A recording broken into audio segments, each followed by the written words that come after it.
too. Yeah, I'm all over the place. I'm just making up matchups that didn't happen and shit. Anyway, early Sunday morning, 2 big fighting events happened this past weekend. 22nd of November. Happy early Turkey Day to all you people. Yes, have a wonderful Thanksgiving. UFC 106. Yes, we'll start Question there. is, did you buy it? I didn't. He didn't. The key thing is that George didn't, because he never does. No. I did not buy it. George did not convince me to buy it. So in other words, George didn't come with any peanut butter pie for Kevin. Right, because that's the only way I buy that motherfucking event. Anyway, two fights to talk about. First fight was Koscheck versus Rumble Johnson. Johnson came in, made weight. Yeah. I think what we touched on before is if Johnson stands up, he can knock out anyone. Yeah. But when you get Johnson on the mat, he gets tapped out. Yeah, basically that's exactly what Koscheck did. He got him to the ground and he basically just said, "It was the Dukes, it was the Dukes, it was the Dukes." I love that movie, Trading Places. Anyway. Now, on to the other fight of the night. Yes. And it seems like we've all heard how Tito's back. He's back in the UFC, and his actual back, is all healed and all great. Right. Well, he lost a split decision to Forrest Griffin. Yes, he lost a split decision to himself. Yes. He did lose a split decision. It was very similar to the first fight. Mm-hmm. Very close rounds. Nobody, in my opinion, dominated the fight. But when it was all said and done, smoke cleared, Forrest got the split decision. Now, I don't know if this is a setup to make them fight again, but I can tell you right now, if they fight again, it better not be the headliner of a card, because I'm not going to have to try to talk Kevin into buying that card either. I know. I don't think it's going to be a headliner because they're talking about making them the coaches on, Let the Ultimate that Fighter. show go. Give us a break from your show. Yeah, just try. We just need some more interesting stuff. And why we need some more interesting stuff in the UFC? Because Wait. UFC 109. Now, I know we like to talk about events. This is true.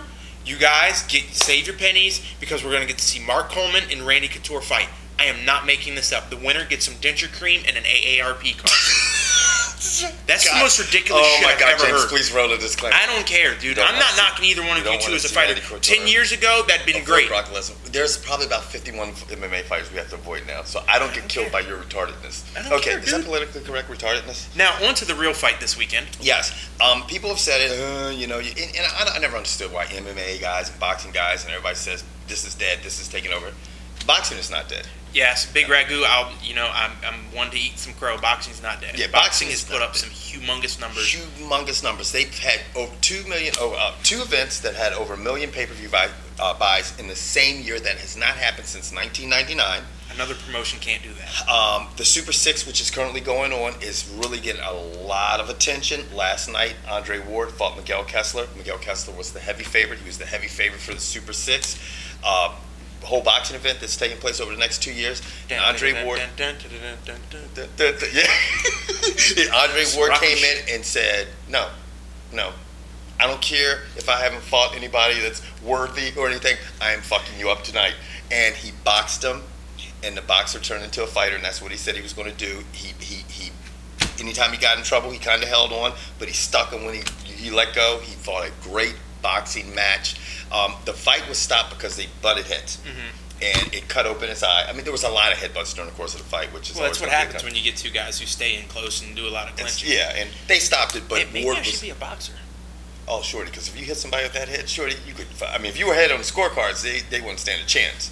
Bottom line, a lot of head jokes. Ward got the technical decision because they stopped it. They went to the cards and Ward won. Now, do you think the cut over dude's eye is going to cause a problem with him going on in this tournament? Absolutely. He's got a nasty cut over his left eye, and he's got a cut over his right eye. So you got one dude probably who's still in Germany who doesn't know why he's there or his name. That would be Jermaine Taylor. Running around the hospital talking about, "I am Batman." This dude whose both eyes are lacerated open. Yeah. So what? I mean, the tournament sounded like a good idea, but do they have fill-ins? I mean, they're as of right now, they're not talking about any type of fill-ins. I mean, you're looking at right now who's looking good so far after all the first round of events has happened. Andre Ward and Arthur Abraham. Carl Froch is looking good, but to me, of the three winners, he's the weakest one, and that's my opinion. I'm entitled to it. The keyboard Cowboys can say anything you like. We'd be more than happy. Moving on. College football.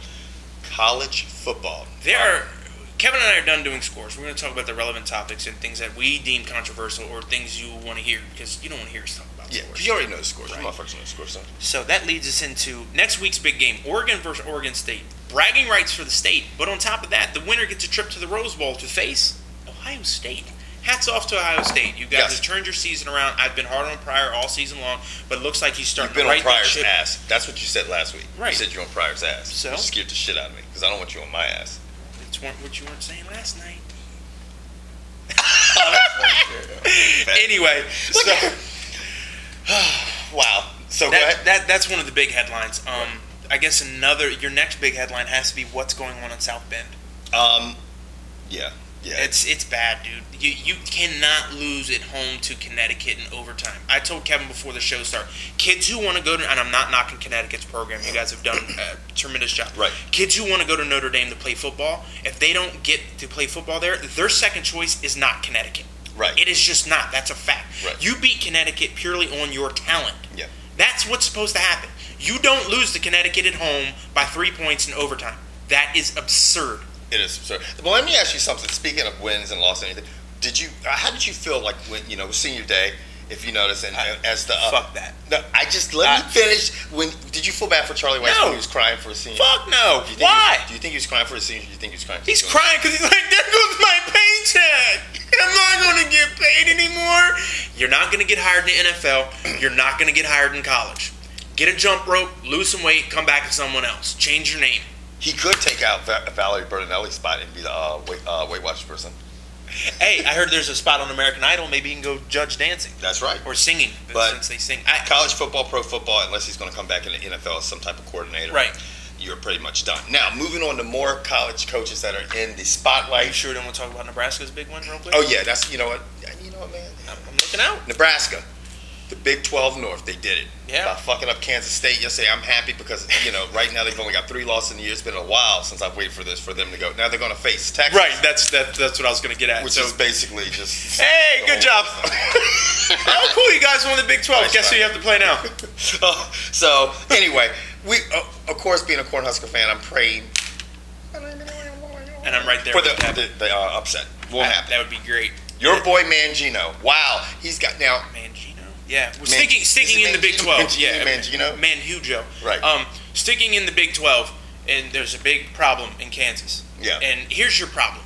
For all of us who have played sports, you Right. and myself, or even in life, you've dealt with somebody who's hard on you. Right. Whether it's your mom, your dad, a coach who's busting your ass Right. on top of you, doesn't give you any wiggle room. You know what the cure-all is for that? Winning. Yes. You can have the worst coach in the world who cusses you out, breath smells like hot cup of butt on a Thursday in August. Right. And it's just, but if you win, you forget all that shit. That's I'm going to make it quick. That's the truest thing, because I remember when I was playing high school ball, and our team, my senior year, our team just was fucked up. We just had, and the coaches were not good coaches. And the motherfucker could not get my name right. He would be like, right. And I'm like, and if we were running like an 8-0, I wouldn't have had a problem with it. But every time that motherfucker called me right, I'm like, what is that motherfucker call me by my name? And every little thing aggravated me. Right. Because things weren't we weren't winning. We were losing.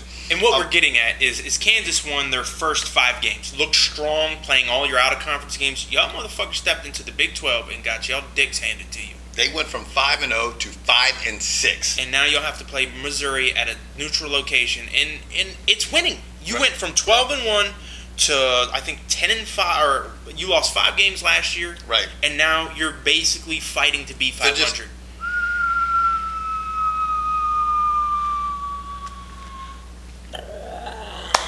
And as sad as it is, in this society, winning cures all. Yeah, and you know what? When you get these young kids, man, they don't stop winning. They start bitching like shit, and they're fucking hopping down. But a lot of these kids are prima donnas, and we know that, man. Oh, and they're fucking whining like shit. Now, moving on to coaches, not in the let's jump on over to the NFL. The NFL. Larry Johnson is now part of the 2009 rendition of the Bad News Bears. Yes. He got signed to the Cincinnati Bengals. What do you think about that sign? I think the Bengals have won. They've swept the Steelers. They're looking strong. And I'm telling you, it's that Marvin Lewis has obviously adopted the mentality, because I know the defense has, and I'm sure this sounds like a broken record to a lot of y'all. Right. It's us against the world. I'm taking all the players that no one else wanted, and we're going to win. Yep. And you know what? That's what they're doing. Yeah. And they're doing a damn good job of it, because to sweep the Steelers, to sweep the fucking... Did they sweep the Ravens? I don't know if they swept the Ravens. I know they swept... I think they swept the Steelers and the Ravens. That's crazy. I mean, they own the fucking North. AFC North. Hats off to you. I think he's going to go in there. He's going to be plugged into that system, and I think you're going to see some of the similar things that you see in New England. You know, these guys taking in Moss, taking in these players that were having problems. With a guy like Tank Johnson and Roy Williams on defense, I hope they go over to Larry Johnson and explain to him how things work. Yeah. I hope somebody has the balls to walk up to Larry Johnson and go, "This is how you're going to do it," or you're I'm not Larry getting a Johnson, paycheck. you're Tank Johnson. Oh man, fuck this. Look, Shorty, you want to continue to play and you want that paycheck to buy your 97 cars and pay for your 110 babies? Yeah. Shut the fuck up and play. That All works for Tank. All right, Tank. So you got it, man. I think Larry Johnson can be a very productive citizen in Right. Cincinnati, but he just needs to keep his mouth shut. Productive citizen. Yes. Don't get aggravated with the coaches. Show up and play ball. Productive citizen. Now, what is your opinion on Mike Holmgren and in the situation that's brewing in Cleveland? Ooh, dirty right. No. No, I mean, seriously. Don't fucking jump the gun, dude. You got a team, and you said it earlier, you know, so I'm really biting your shit, George. But you know, you're in Seattle. People haven't been fired in Cleveland. And now you're talking about, oh, I'm interested in it. It's Mike Holmgren.